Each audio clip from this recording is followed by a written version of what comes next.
Wilayah ini jarang menerima kehadiran pengunjung asing. Permukaan buminya yang mencabar serta terletak di kawasan terpencil membuatkan ia jarang menerima tetamu. Tetapi kawasan tanah tinggi berhampiran Laut Caspian ini dikatakan lokasi awal menerima akidah Islam.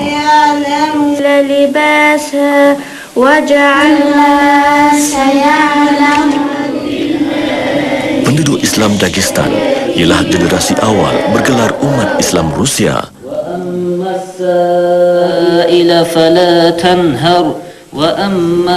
Penemuan makam sahabat Rasulullah sallallahu alaihi wasallam antaranya Abdul Rahman ibnu Rabi'ah, Salban ibnu Rabi'ah dan Surakah ibnu Amru di sebuah bandar dalam wilayah Dagestan menguatkan teori Islam berkembang ke Rusia seawal kurun ke-8 Masehi. Salah satu bukti nyata kehadiran umat Islam di bumi Durban ini adalah apa yang anda lihat sekarang. Ia adalah makam 40 orang sahabat.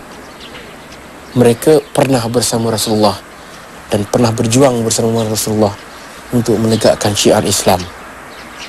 Mereka gugur syahid di Durban dan di sinilah mereka dimakamkan. Dagestan umpama pintu masuk yang menyebar luas akidah Islam hingga ke Moskow.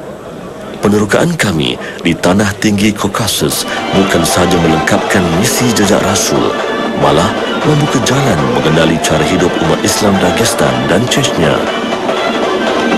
Tarian Lezginka dikatakan simbol penyatuan lebih 35 suku kaum yang mendiami kawasan pergunungan Kaukasus.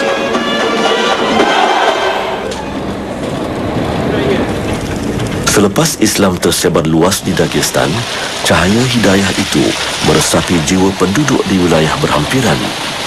Namun, ia tidak melalui laluan yang mudah.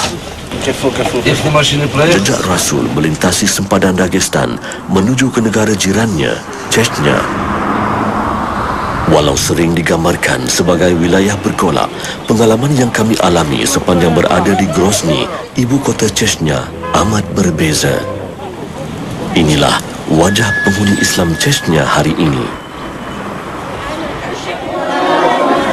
Melihat anak-anak Chechnya menghafaz Al-Quran di Madrasah Zalim Khan ini mendorong kami untuk mengenali umat Islam Chechnya lebih dekat. Mereka pernah melalui detik-detik hitam ketika berada di bawah era kesatuan Soviet. Namun, kisah hidup mereka seolah-olah terpisah daripada dunia luar.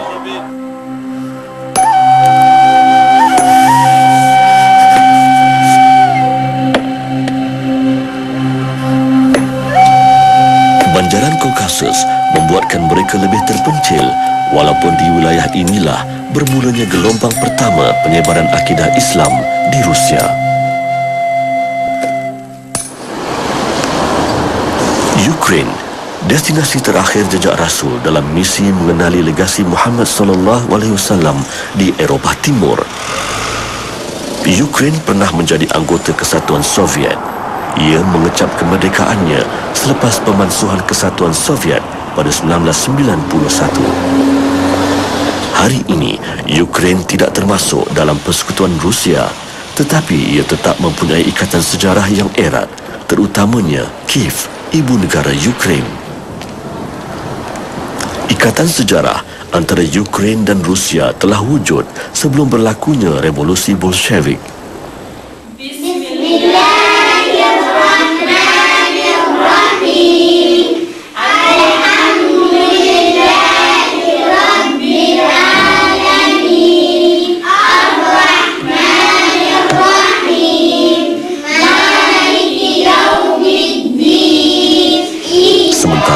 Sejarah Ukraine dan perkembangan Islam di benua ini tercatat lebih awal lagi.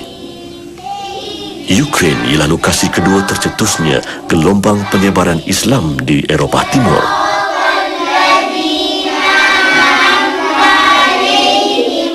Cahaya hidayah dari banjaran Kaukasus terpancar ke negara ini. Selain menerima Islam dari penghuni tanah tinggi itu, Empayar Uthmaniyah di Turki juga berperanan mengembangkan Islam ke Ukraine. Hari ini, umat Islam Ukraine dikatakan tidak mencapai angka 500,000 orang. Kebanyakan mereka berada di semenanjung Crimea. Siapakah sebenarnya umat Islam Ukraine dan persekutuan Rusia? Ikuti pengembaraan kami sepanjang Ramadan ini.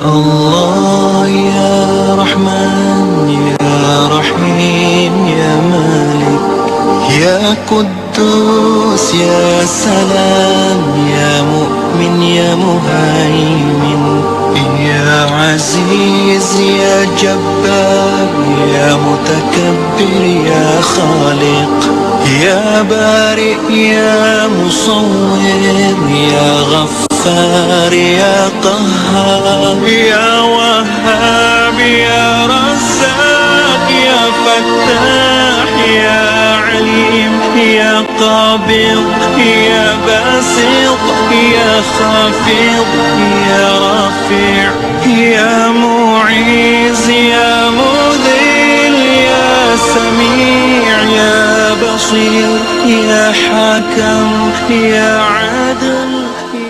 Siri Jejak Rasul 17 sebentar tadi telah dibawakan khas untuk anda oleh RHB Islamic Bank. RHB, kini tiba masanya urusan perbankan anda dipermudahkan.